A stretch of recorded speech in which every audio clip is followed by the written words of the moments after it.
Hello everyone, I'm Chris, and this is a full recap of Werewolf by Night, released in 2022. If you end up enjoying this video and want to see more from us, then make sure to click that subscribe button and click the bell to know anytime we upload a new video. As the Marvel Cinematic Universe has continued to expand throughout Phase 4, we've been introduced to various new heroes. But in Marvel's first Disney Plus special, they've decided on a story not like most of what we've seen so far, and created what they've described as a love letter to the classic horror movie monsters with Werewolf by Night. Taking obvious inspiration from said classic horror movies such as Dracula, Frankenstein, and most notably the Wolfman, Werewolf by Night was Marvel's first attempt at creating something in the horror realm, and in our opinion, they did an incredible job, and we believe this is up there with some of the best releases in not just Phase 4, but the entire MCU. So I suggest, if you haven't already, that you go watch Werewolf by Night, which will be linked in the description, before continuing on with our recap, so you can enjoy for yourself and form your own personal opinion on it. The special opens with a narration explaining the history of a powerful supernatural relic called the Bloodstone, described as a weapon unlike any other. For generations, the relic had been controlled and passed down by the Bloodstone family, known for being adept monster hunters. But now, with the passing of Ulysses Bloodstone, a new owner of the relic is to be decided, as various hunters from around the globe have arrived at his funeral to take part in a ceremonial hunt, with the winner becoming the next to wield the gem. Amongst the hunters invited are Joshua Javan, who we learn has 57 confirmed monster kills, Barasso, who has 26, Azarel, who has 37, Leorn, who has 43, and Jack Russell, who apparently has over 100. Also joining the hunters is Ulysses' estranged daughter Elsa, who Ulysses' widow Verussa explains was believed to have the potential to one day surpass her father as a monster hunter, but instead decided to leave her family, as she was not a fan of their business. She's now returned though to gain possession of the Bloodstone, with her being the next in line in her family to wield it. But due to her decades of absence, she must take part in the hunt along with the others in order to earn possession of it. To help explain the rules of the hunt, Verussa, with the help of her butler, Billy Swan, displays the reanimated corpse of Ulysses, who had prepared a short speech for that night's events prior to his passing, in which she explains that the winner of the hunt will not only be awarded the Bloodstone, but will be named his monster hunting group's new leader. Verussa then reveals that the relic will be affixated to the monster's body, which will weaken it as well as make it angry, and that the only weapons they can use to slay the beast are scattered around the hunting grounds, before proclaiming tonight is every hunter for themselves. And with that, the hunters individually enter the grounds in which the monster is being kept and begin their search, but as they silently take a look around, Jack and Elsa suddenly stumble upon one another. Although this normally would result in the two hunters battling, Jack suggests they just pass each other by, but before they can do anything, Javan appears and swings an axe at Jack's head, who's saved in the nick of time by Elsa as she tosses him out of the way and engages in a brawl with Javan, in which she displays some of the training she's put herself through since leaving her family, and manages to gain possession of his axe before running off.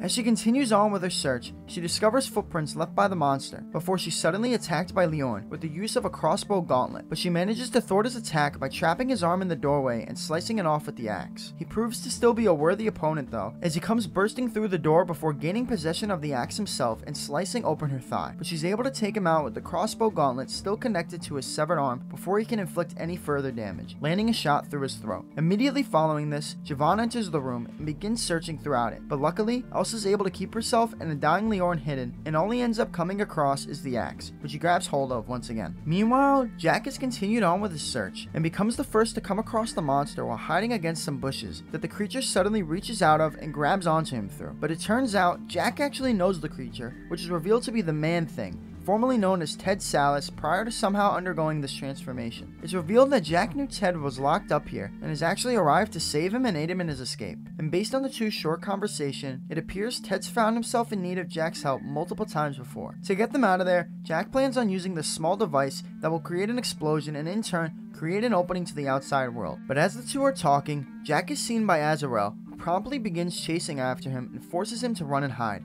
But in doing so, he locks himself inside the Bloodstone family's burial chamber, along with Elsa, who had already been hiding in there to cover up her wound, though now with the doors closed as they lock once shut. She's immediately pissed off with Jack, claiming she just wanted to get the stone so she can be rid of her family for good, but she's instead now stuck in there with him. But she cools down after he helps her put a tourniquet on her thigh. Believing her to be trustworthy, Jack suggests they help each other out, revealing he's friends with the monster and offering to help her get the Bloodstone if she aids him in the monster's escape, to which she ultimately agrees. But first, they still have to find a way out of the chamber, and Elsa manages to do so, remembering how when she was a kid, her father would tell her stories about her crazy Aunt Frances, who had always believed she'd come back from the dead someday. So she breaks into her tomb and discovers she'd been buried along with the keys to the chamber, as she believed she'd need an exit strategy following her resurrection. So the two make their way out of the chamber, and Elsa begins searching for the monster, who Jack advises her to treat as an old friend and to call by his name, while Jack looks for the nearest perimeter wall to set off the explosive. But before either of them can begin their individual search, Jack accidentally turns on the bomb, forcing the two to rush their plan. Meanwhile, Javon looks close to approaching the creature, but luckily Elsa appears just in time to prevent his attack,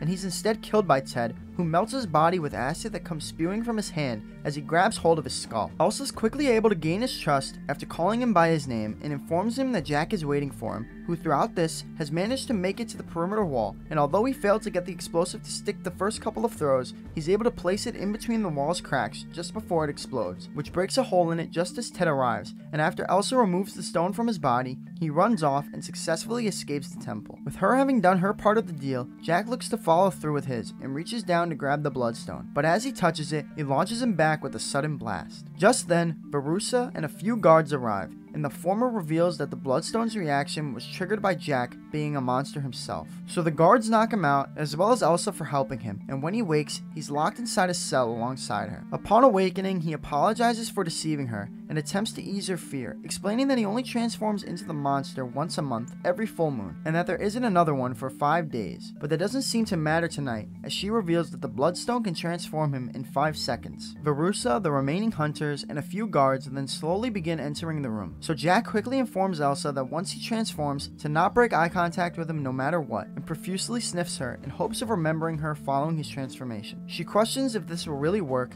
and he claims it has, though only once before. Not wanting to harm anyone else either, he begs they don't transform him, claiming there will be no mercy, and offers them to kill him as he is now. But Verussa refuses, wanting Elsa to pay for her betrayal and wanting to kill him as the monster. So she begins citing a Latin spell before aiming the stone and firing it at Jack, which slowly forces him to transform into a werewolf, with his transformation shown to us through his shadow. Wanting to get a closer look at the beast, Verussa approaches the cage, but this just allows him to grab hold of her arm and begin pulling her through the cage's bars, until he's forced to release her after being electrocuted by the guards. But the multiple electrical shocks form a cloud of smoke, which masks the creature, who soon revealed to have escaped the cell, as it comes leaping from one of the severed monster heads hung up on the wall and promptly kills 2 guards. Barrasso attempts to take him out, but this just leads to him getting his ear bitten off, before the creature once again turns its attention to the remaining guards. Elsa, meanwhile, engages in a sword fight with the earless Barrasso, which she quickly wins after tripping him onto her sword and slashing his throat. Azrael then appears and attacks Elsa as well, but she's ultimately killed, with her throat also being slashed before having the sword slammed down into her head. Throughout Elsa's brawl with the hunters, the werewolf continued its merciless attack on the guards, tearing through and killing them one by one, and now looks to kill Verussa, but each attempt he makes at tackling her, she sends him flying back with the bloodstone, and it soon looks like she may even kill the creature, but she's prevented from doing so by Elsa, who grabs hold of her with a metal hook and sends her flying back, which knocks her out momentarily. Elsa then grabs hold of the bloodstone before slowly approaching the monster, hoping there's still a part of Jack left in him that remembers her. But the werewolf instead suddenly leaps onto and tackles her to the ground, though it stops itself just before tearing through her as well, and the two look into each other's eyes as she caresses his face, and ultimately the creature decides against harming her and runs out of the temple. Following his escape, Verussa regains consciousness, furious that Elsa let him go, and calls her a disgrace to her father's memory before preparing to kill her. But she's suddenly stopped by a returning man-thing who comes crashing through the ceiling and incinerates her body with acid. Elsa then points in the direction in which Jack had gone and orders Billy Swan, who's now her butler, to clean the place up before sitting down in what's now her temple, as the picture changes from black and white to color. We then meet back up with Ted and Jack, with the latter awakening in his human form, as Ted sits listening to Over the Rainbow playing on a phonograph, and assures Jack that Elsa wasn't harmed during his rampage, before the movie ends with the two drinking coffee and making plans for breakfast. And that was our full recap and explanation of Marvel Studios' Werewolf by Night. If you enjoyed the video, then make sure to leave a like and subscribe to the channel, and also let us know in the comments what you thought of Marvel's first Disney Plus special. If you want to see more of our Marvel related content, make sure to check out our Marvel playlist, which will be linked in the description, and stay tuned for more Marvel content on the horizon. Once again, thank you all so much for watching, and I'll talk to you again soon.